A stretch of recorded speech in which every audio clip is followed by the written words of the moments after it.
देखिए मेरे साथियों, आज हम उस कथा से अवगत करा रहे हैं जिस प्रकार आज इंद्र और अन्नदाता के लिए सता रहा है।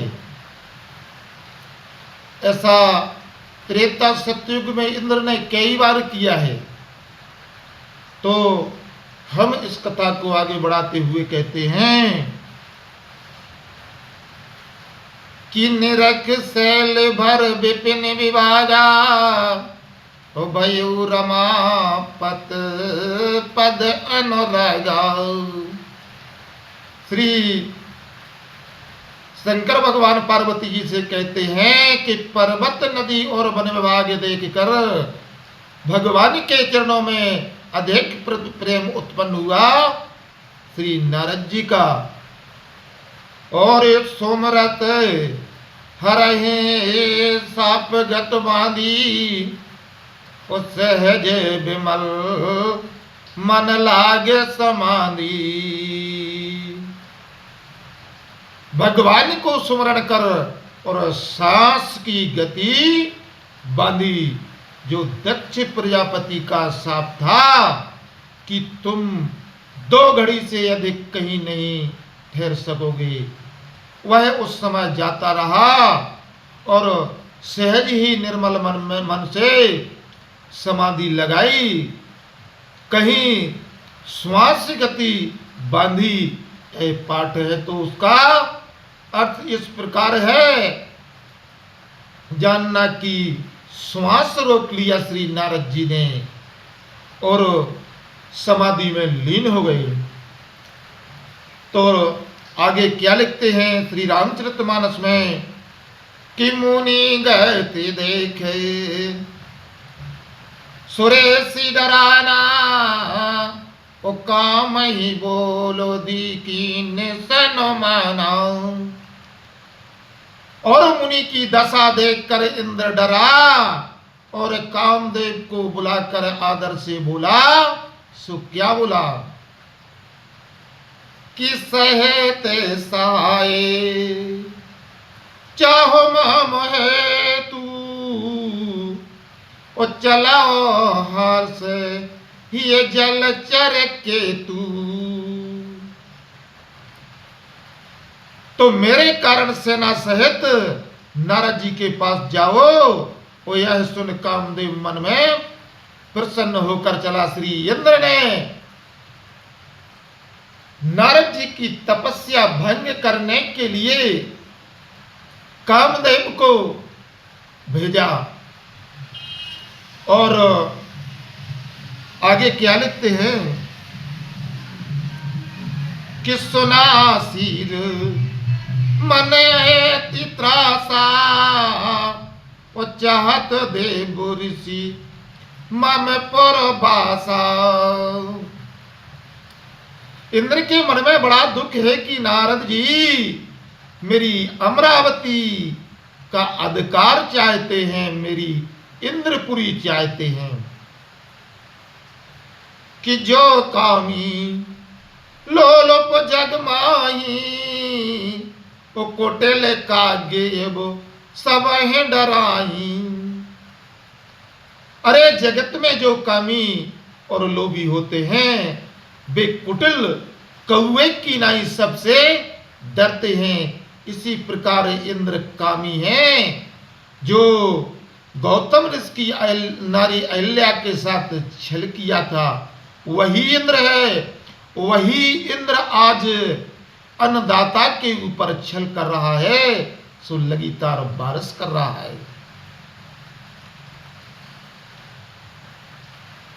कि सुकुहाड़ले भाग्य सट कि सुकुहाड़ले भाग्य सट स्वान निरख मृगराज ओ छीन ले हो जन जान जड़े तिम सुरपति नालाज। जैसे सूखे हाड़ को लेकर सट स्वान सिंह को देखकर भागता है। स्वान माने कुत्ता होता है कि कहीं छीन ना ले, उसी प्रकार इंद्र को लाज नहीं आती और नारद रूपी सिंह के डर से इंद्र अपने ऐश्वर्य को लिए फिरता है। यह लाज नहीं आती कि मैं क्या करता हूं। इसी प्रकार अन्नदाता को सता रहे हो तुम, बार बार पानी बरसा रहे हो और बोनी नहीं हो रही है। आपके जमाने में तो कलम वृक्ष था, तो कलम वृक्ष के माध्यम से आप कुछ ही कर सकते हो, लेकिन आज का कलम वृक्ष तो अन्नदाता ही है और आप अन्नदाता के लिए सता रहे हो। आपका जो चरित्र रामचरितमानस में लिखा हुआ है वो आप कल युग में भी कर रहे हो।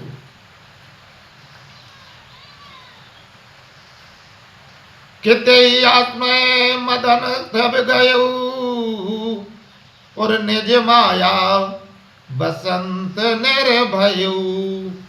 उस आश्रम में जब कामदेव गया तो अपनी माया से बसंत ऋतु बनाई